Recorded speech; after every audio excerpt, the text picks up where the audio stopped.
Tumaas ang kilay ng ilan. Tapos yung iba, nasayahan naman. Meron kasing bagong video lumabas ngayon na kung saan inendorso ni Senator Robin Padilla si Senator Amy Marcos, knowing na si Senator Robin Padilla ang presidente ng PDP Laban. Maraming nagtanong kung si Senator Amy Marcos ba ay i-adapt ng PDP Laban. Kasi si Senator Amy Marcos ay tumiwalag na sa alyansa ni Bongbong Marcos at balita-balita mga kabibig na pinagbawalan yung mga congressman na ikampanya si Amy Marcos. Laglagan kung laglagan. Dapat hindi daw makapasok si Senator Amy Marcos bilang senador sa eleksyon. Naku po! Dahil daw sa ginawa ni Senator Amy Marcos na hearing. Nako po! Oo mga kabibig.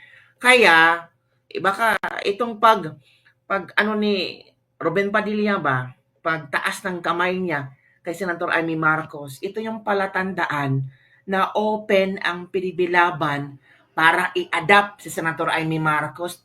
10 lang ang PDP Laban, di ba? Kulang pa sila ng 2 para sa Magic 12. Isa na ba si Senator Amy Marcos na maging parte ng PDP Laban? O eto kabibig ha. Ito yung video yung pinag-uusapan ngayon at tumaas ang kilay ng iilan. Sabi kasi ng ilang mga netizen na, sige, bubutuhan namin si Amy basta willing siyang umamin na bangag ang kapatid niya. Hala!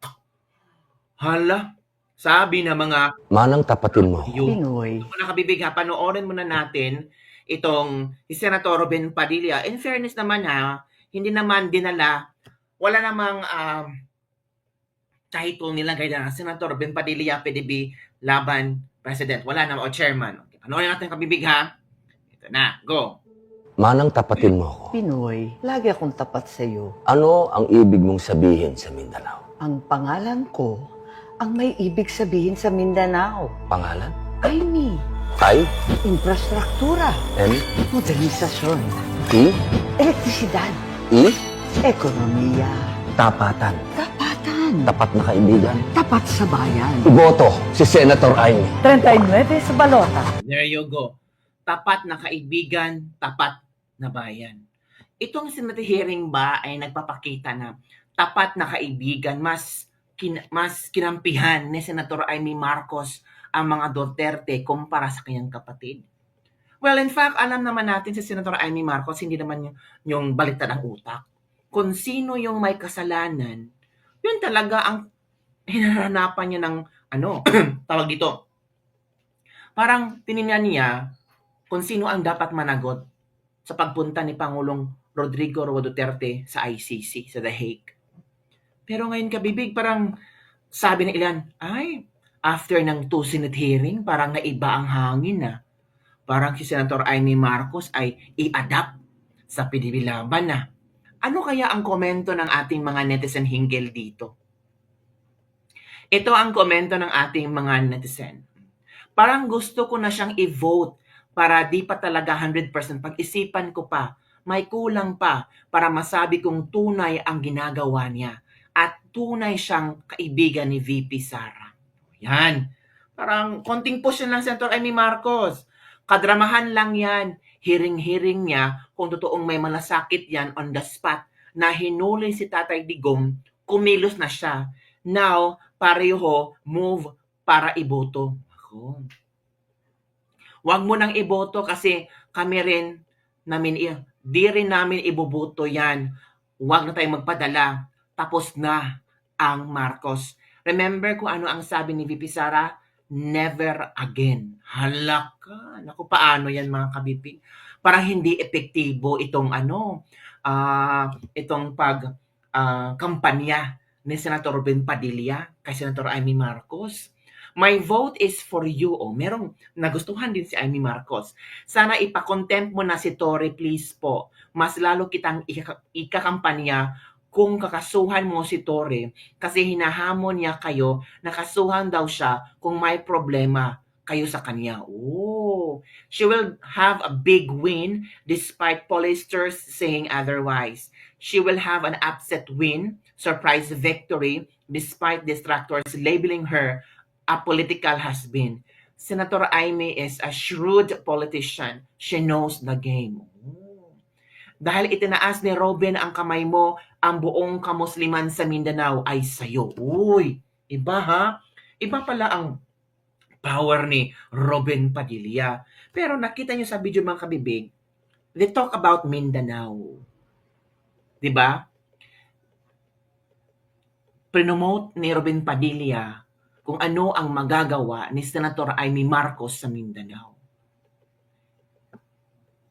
Ang galing. Ang galing talaga. Maganda ang pag-isip. Kasi alam naman ni Amy na baka hindi ako mananalo sa Luzon, baka sa Visayas konti lang yung boto ko. So doon na lang ako sa Mindanao kasi ang Mindanao, hindi pa naman ito masyadong na develop, 'di ba? Kailangan ng maraming tawag dito kapital ang Mindanao. Kailangan buhusan ng maraming kapital ang Mindanao para maging mayabong ang ekonomiya ng Mindanao. Which is tama naman ang ginawa ni Senator Amy Marcos. Magfo-focus siya sa Mindanao. 'Di ba? Mga kabibig, ano ang inyong komento tungkol dito mga kabibig? O ito ha, ito na. Kung si Amy Marcos ay posibleng i-adapt ng Pinibilaban, si Hanilet Avincenia Duterte, kinasusuklaman yata si Senator Amy Marcos. Paipik-ipik daw ang Senate hearing ni Senator Amy Marcos. O eto ang video ha, nung na-interview si Miss Hanilet, kung ano ang kanyang reaction, kung ano ang kanyang masasabi sa Senate hearing. O, sige, ito na. Pa-epek-epek lang yun. Okay, go. Pero ma'am, umaasa ba kayong magkakaroon pa ng justice po ang dating Pangulo? Yes. Yung sa investigation sa Senate o Sa Senate, ano na lang yun? Pa-ek-ek na lang yun. Huwag na lang kayo maniwala ni Amy Marcos, ma'am. Hindi ako naniniwala sa kanya. bakit po? Ako hindi naniniwala si Hanilet. Pa-ek-ek lang yun, hindi ako naniniwala sa kanya. Sabi pa ng isang OFW, ma'am, wag na kayo maniwala kay Amy Marcos. Ay, hindi na ako maniniwala sa kanya. Talaga, ma'am. Ayaw na pagpaniwala, ma'am. Baka matigil si BP, ma'am, ha? Pagtangka lang po. Ano lang, para lang, tanong siya na, ano ba talaga nangyari? BP, ma'am. Huwag Di ba niya nakita ano nangyari? Again ha? Mas gusto Pero ko yung ma'am, sagot niya. umaasa ba kayong magkakaroon pa ng justice po ang dating Pangulo? Yes. Yung sa investigation sa Senate o Sa Senate, ano na lang yun? Pa-ek-ek na lang yun. Huwag na lang kayo maniwala ni Amy Marcos, ma'am. Hindi ako naniniwala sa kanya. bakit po? Ma'am, talaga, ma'am. Ayaw na pagpaniwala, ma'am. Baka matigil si BP, ma'am, ha? Pagtangka lang po. Ano lang, para lang, tanong siya na, ano ba talaga nangyari? BP, ma'am. Huwag Di ba niya nakita ano nangyari? Oo. Pero, ano ba, nirerespeto din natin ang tawag dito, ang point, emosyon ni Hanilet Avinceno, of course. 'Di ba? Kung talagang, kaalyado at kaibigan ka ng mga Duterte, that time, umaksyon ka agad. Bakit parang huling-huli na? 'Di ba? Sabi ni Kifichu, si Crisetto, sabi ni Crisette, salamat sa hearing pero saan ka noong March 11? Ito yung sabi ni Miss Hanilet. I am grateful for the Senate hearing that has Amy getting into details that Nicholas Kaufman can use in his defense. But seeing Hanilet Avancenia says ek-ek lang ang hearing ni Amy, these questions bubbles to the surface and I hope to have a clear answer to this. Sa 12 hours that PRRD was detained at the Villamor Air Base, while Sara and Bongo and PRRD's lawyers tried to get in, why didn't Amy go to airbase and literally throw her weight around? Tama mga kabibig.